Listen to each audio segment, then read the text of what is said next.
One of the things I like about Dr. Slavin's book is that he introduces economics with an historical perspective. Now, he's using the United States economy, so if you've studied American history, some of that will be familiar, and if you have not studied American history, I'm sorry, but you're going to have to put a little extra time in to pick up the things he's talking about. I will throw issues at you in the way of study questions about different episodes in American history to illustrate some of the points we're making in economics. Economics, when you see it in an historical perspective, I think becomes A, a lot more interesting, and B, it helps explain how we got where we are today. It helps us explain that fundamental economic question, what are you going to do with what you've got?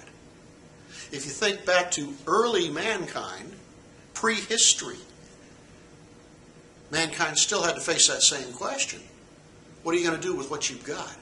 And if all you had was a stick and a cave to live in, and a bunch of big animals chasing you around, you had to make those decisions pretty quickly and pretty wisely just to survive. Okay? But as you track mankind through history, you see him answering those same kinds of questions. What are you going to do with what you've got? And so from the early stages of mankind, when man was a hunter and a gatherer, right? He subsisted on the game he could kill and the berries or roots he or she could find and harvest and eat. Look at the changes that occurred. Look at the evolution of tools. When man began to come along with the idea of a sling. I wonder how many of you know what a sling really is. Imagine a leather pouch the size of both hands with two ropes attached to it, or two leather thongs, and you put a rock in there the size of a man's fist, and you swirl it around over your head and let one string go, and that rock sails out, and you can get to be pretty accurate. And a rock that size hitting you upside the head, that'll knock you down.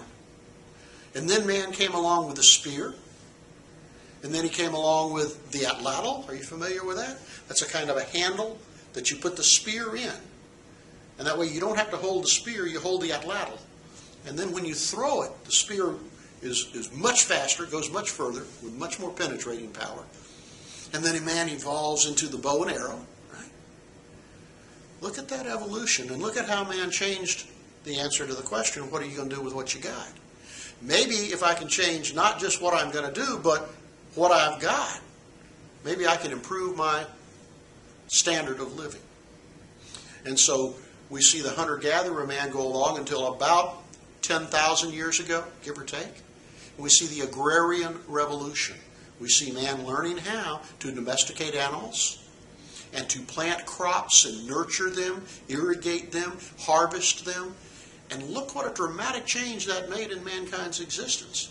Now he didn't have to continually wander around looking for new game, new territory where the game hasn't been hunted out or the berries and roots haven't been over-harvested. He had to, in fact could, stay in the same location, raise his animals, raise his crops, and now, huge change, he could actually produce more than he needed to survive. He could create a surplus. And as man grew into the agrarian revolution and learned how to stay in the same location, build up protective structures, they also found they had a little more time. And so some men or women could specialize in certain activities. Pottery, for example. We learned pottery and how to build clay vessels and how to cook differently. Some people specialized in a particular occupation. They became fishermen. Or they became farmers of a particular grain. Or they became vintners growing grapes. We know where that led, right? Look at the evolution of man and look how he changed his answers to the questions. What are you going to do with what you got? Whoa, maybe I've got something new here. Maybe I can come up with something new here.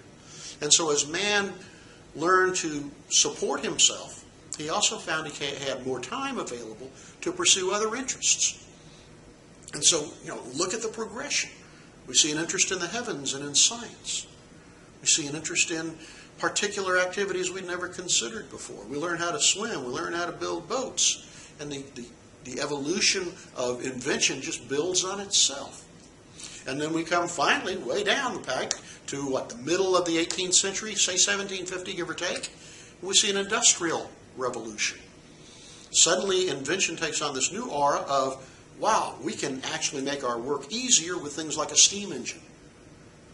And bingo, the whole nature of mankind's existence changes. And then we see the evolution of cities where we build factories and we create jobs in those cities. And so everyone who was used to living in the countryside, working on a farm, moves into the cities looking for jobs. And they become very specialized in what they do. And by the way, they become very interdependent. They depend on one another to do their various functions. They depend on the farmer to feed them, the butcher to slaughter the game, the cattle, the hogs. They depend on the distribution systems to make sure they can go to the store and buy what they want. And society becomes much more complex, but they're still answering the same question: what are you going to do with what you got? Well, this one question we really break down in economics to what we call the three basic questions every economy, every society has got to answer. Three questions, okay? Question number one: what are you going to produce in your society? Whether it's your little caveman society dwelling in a cave, or imagine 20 or 50 of you cast adrift on a desert island, or you, an economy, a nation. What are you going to produce? And of course, you're going to look around at the resources you have available and say, well, we could do this, we could do that, but we can't do that. We don't have those resources. Okay? What are you going to produce? Then we start asking, how are you going to do it? If you decide, well, we're located on the ocean, we're going to catch fish, okay, great. What's the best way? How do you go about catching fish? If every man walks out there with a fishing pole, he can catch one fish at a time. But if, ooh, genius, what if we build us a net and build us a boat and go out there and take them up by the thousands? Then we create that surplus I was talking about. Then we got all the fish we want, right? How are you going to do it? We've got to answer that question. Now, in modern society, we leave a lot of that answer to private businesses. How are you going to produce your automobile? How are you going to produce your iPod? And the businesses figure out how to do it based on how to make the most money, how to keep their costs down, keep the prices attractive. Okay? What are you going to produce? How are you going to do it? And then the third fundamental question to every society, particularly when you're able to produce a surplus, more than you absolutely need to survive, when you're producing all of these goods and services, how are you going to distribute them? How are you going to share them? How are you going to determine who gets how much? And this is the big question down here. It's called for whom. For whom will you produce? That is, how will you share what you produce? Now, parenthetically, this is called the allocative question. How are you going to allocate your resources? This is called the production question, or the productive question. How are you going to produce things? And then this is the question on distribution. How are you going to share whatever it is your society produces? Does everybody get an equal share? Do you only reward people who work and are productive? What do you do about the disabled, the elderly, the children? What do you do about the sick, lame, and lazy, the worthless people, the folks who just don't want to work? What do you do about the criminals? And so, when you get into these questions, this one is determined in large part by your political system combined with your economic system. Your political system may say, for example, what are we going to produce? Well, we're not going to produce marijuana. That's bad. Okay, there's your political system interfacing with your economic system.